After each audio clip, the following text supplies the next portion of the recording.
રવજીભાઈ ચુડાસમા, સામાજિક કાર્યકર અને ગ્રામ પંચાયતના સદસ્ય તરીકે ફરજ બજાવું છું. અમારા ગામની અંદર ઢુંડિયા પીપળિયાથી વડિયા અને ગોંડલ જતો રસ્તો છે. આ રાજકોટ ગોંડલ જવા માટેનો એક જ રસ્તો છે અમારો. ત્યારે અમારે જે વરસાદના કારણે પાણી ભરાઈ જતું હતું એટલે અમને બહુ મુસીબતથી ગામ લોકોની રજૂઆત હતી કે ભાઈ તમે ગમે તેમ બ્રિજ બનાવો. ત્યારે અમારા ઉર્જા મંત્રી શ્રી કૌશિકભાઈ વેકરિયાને અમે રજૂઆત કરી કે સાહેબ અમને એક આ પુલ બનાવી દો. ત્યારે એમને 60 થી 65 લાખ રૂપિયા મંજૂર કરી અને પુલ કામ મંજૂર થયું. ત્યારે એજન્સીને કામ મળ્યું, એજન્સીએ કામ ચાલુ કર્યું. એનું 1 વર્ષ થઈ ગયું. એકદમ ગોકળ ભક્તા ઢીલી ગતિથી કામ ચાલુ છે. 1 વર્ષથી કામ પૂરું કરવામાં નથી. લાઇન લેવલમાં કામ તદ્દન આઉટ છે. જે બ્રિજ ખરેખર રોડ બાજુ જોઈએ એની જે અવળી સાઈડ રોડ બનાવેલો છે. એટલે હવે કાર્યપાલકને આપણે બધે રજૂઆત કરીને કેવું છે કે તમે રિટર્ન આની થોડીક લંબાવો અને એકદમ સીધો પેલો પહેલાં અમે આમ ગઢ નાળાની જેમ હાલતા હવે હાંડિયા પુલની જેમ હાલશું.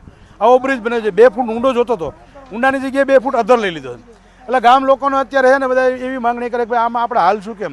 અને 15 જૂન બેસી ગયું, ચોમાસું બેસી ગયું, ત્યારે ગામ લોકોને હાલવાની મુસીબત થાય. ગામમાંથી માલ સંભાળ ત્યાંથી સપ્લાય કરીને ગોંડલ યાર્ડમાં લઈ જવાનો થતો હોય.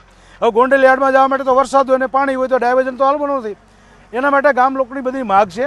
અમારા પંચાયતમાંથી ગામ લોકો બધા અત્યારે એવું કહે છે કે તમે આગેવાનો ધ્યાન દો અને તાબડતોબ પુલનું કામ ચાલુ કરાવો. એટલે આજે કામ ચાલુ થયું. કાલે વીડિયોના યહાલથી અને કૌશિકભાઈ વેકરિયાને કાલે ફોન દ્વારા જાણ કરી, ચાવડા સાહેબને જાણ કરી. એટલે અત્યારે કામ ચાલુ છે. એવું કહે છે કે અમે 2-3 દિવસમાં કામ પૂરું કરી દઉં, પણ રિટર્નનું આગળ વધારવી જોઈએ. એ ફાઇનલ રિટર્ન જો નહીં થાય તો આ હાલત હાંડિયા પુલ જેવી થાય. આટલું મારું કહેવાનું છે. અને આ પુલની અંદર શું નબળી કામગીરી થઈ હતી? પાયા જ નબળા છે. પાયા ઊંડા જે જોતા 2 ફૂટ પાયા લઈ જતા પાયા ખોદા નથી. એના ફોટા મારી પાસે છે.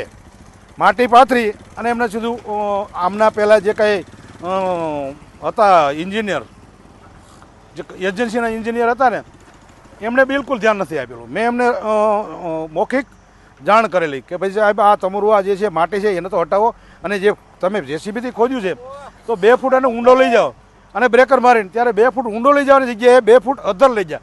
એટલે હાંડિયા પુલ થયો છે. અને શું તો ગામના લોકોની અને તમારા લોકોની માંગ હતી? માગ તો બ્રિજ બનાવ પુલ બનાવવા માટેની જ માગ હતી અમારી કે ભાઈ તાબડતોબ આ પુલ બને. તો પુલ માટે અમારા ધારાસભ્ય તો ગ્રાન્ટ આપી દીધી અને બધું મંજૂર કરાવી દીધું.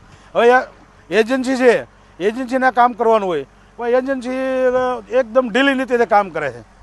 એટલે ગામ લોકો અત્યારે અમારી પંચાયતમાં સવારી કરી જાય છે કે ભાઈ તમે આગેવાનો ધ્યાન દો. એટલે અમારી માથે આટલી મુસીબત આવી છે. કેમ 15 જૂન બેસી ગઈ, સરપંચ ઉપસરપંચને આખી બોડીને એમ કે ભાઈ તમે રાજીનામા આપી દો. એટલે અમારે શું કરવાનું? અમારે તો ફરજિયાત અમે અમારા ધારાસભ્યને રજૂઆત કરી. ધારાસભ્ય તાબડતોબ એન્જિનિયરને કીધું અને કોન્ટ્રાક્ટરને કીધું. આ માણસોને મૂકી દીધા. હવે કામ ચાલુ કરી દીધું. ઓકે.